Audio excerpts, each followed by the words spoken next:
নমস্কার, চলে এলাম আজকের ব্লগ ভিডিও নিয়ে। শুরু করলাম আজকের ভিডিও। লক্ষ্মী দেবীর পূজার বিধি, পূজার নিয়ম। প্রতি বৃহস্পতিবারে পূজার তিথি নক্ষত্রের বাধা নিষিদ্ধ নয়। প্রতি বৃহস্পতিবারে সন্ধ্যার সময় 5 জন অভাবে 3 জন এও স্ত্রী লইয়া এই ব্রত করিবার নিয়ম। এও স্ত্রীর অভাবে নিজেই ব্রত করিবেন। পূজা স্থান পরিষ্কার করিয়া সেখানে আলপনা দিয়া মাটিতে কিছু ধান দিয়া তাহাতে পূর্ণ ঘট বসাইবেন। ঘটে সিঁদুর দিয়া একটি আম পল্লব, তার ওপর একটি সর্ষি ডাব অভাবে কাটিয়া রম্ভা দিবেন। যদি লক্ষ্মী দেবীর চিত্ত থাকে তাহা হইলে একটি চৌকির ওপর একটি বস্ত্র পাতিয়া তাহার উপর চিত্ত বসাইয়া তাতে মালা দিবেন। আসনে গোটা পান ও সুপারি দিবেন। ধূপ দীপ জ্বালাইবেন, ধূনা দিবেন। একটি পাত্রে সাদা চন্দন, ফুল, বেলপাতা, ফুলমালা ও দূর্বা পূজার জন্য সাজাইয়া লইবেন। তারপর সাধ্য অনুসারে আতপ চাল, ফল, মিষ্টান্ন ইত্যাদি দিয়া নৈবেদ্য সাজাইয়া পূজে বসিবেন। নিষিদ্ধ: লক্ষ্মীর পূজা, ঘণ্টা বাদ্য নিষিদ্ধ এবং লক্ষ্মীর বিসর্জন নিষিদ্ধ। পূজার বিধি: সন্ধ্যাকালে শুদ্ধ বস্ত্রে ও শুদ্ধ আসনে পূর্ব মুখে বা উত্তর মুখে বসিয়া 3 বার ওং বিষ্ণু বলিয়া 3 বার মুখে জল দিয়ে আচমন করিবেন। একবার করজোড়ে বলিবেন নমো অপবিত্র পবিত্র বা সর্বাবস্থাং গত পিবা যৎসরে পুণ্ডরীকাক্ষং সভার্যস্ত শুচি। পুনরায় 3 বার ওম নমো বিষ্ণু বলিবেন।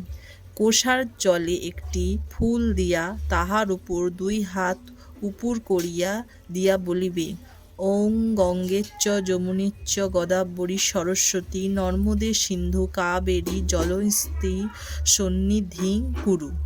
আসনের নিচে একটি ফুল দিয়া আসন ধরিয়া বলিবেন নমো পিত্থ তথা ধিতা লোকা দেবীং তং বিষ্ণু না ধিতা তচ্ ধারয় মাং নিত্যং পবিত্রম কুরু শাসনং।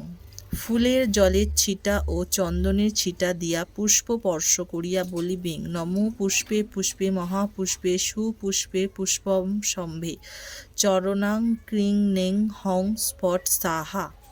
এবার 2 হাতে ঘটটি ধরিয়া বলিবেন নমো সর্বতোভং বারিং সর্বদেবী সমস্থিতং ইমং ঘটং সমারোহ তিষ্ঠ দেবী গণৈ সহ।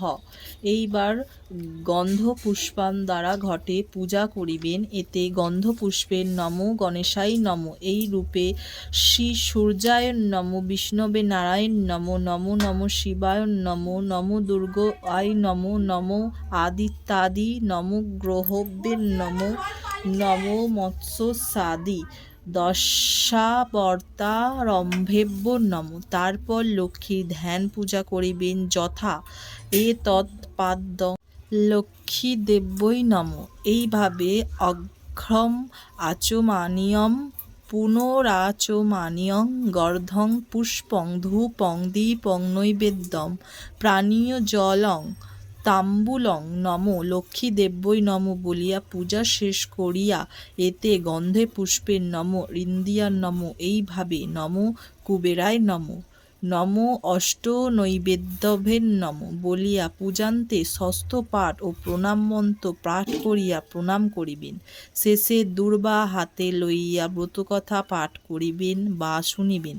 পরে ত্রয়গণের কপালে সিঁদুর দিয়া শঙ্খধ্বনি উলধ্বনি দিয়া প্রমাণপূর্বক লক্ষ্মীর নির্মাল্য ও প্রসাদ গ্রহণ করিবেন। ব্রতের ফল: এই ব্রত করিলে সংসারের অভাব দুঃখ দারিদ্র্য ও শোক দুঃখ থাকে না, সংসার শান্তির হয়। নারীগণ স্বামী পুত্র কন্যা ও আত্মীয় স্বজন লইয়া সুখে শান্তিতে থাকেন। অঘ্রাণ মাসের ব্রতকথা। দীননাথের পালা। দীননাথ নামে ছিল এক দ্বিজ বর। বাল্যকালে পিতামাতা গেল লোকান্তর। দুলায়ু ব্রাহ্মণ এক প্রতিবেশী ছিল, দীননাথের গৃহে আনি পালন করিল।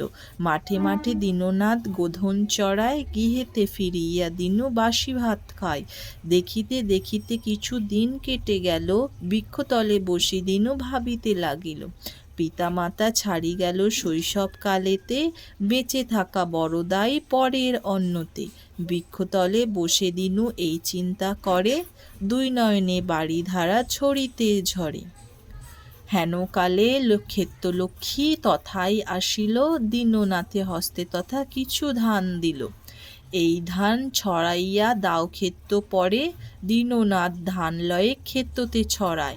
পরদিন দীননাথ স্বর্ণধান্য পায়, সে দেশের মহারাজ শুনিতে পাইল। দিব্যকৃপা বলি রাজা বুঝিতে নারিল, দীননাথে অন্তপুরে করিয়া আয়ন।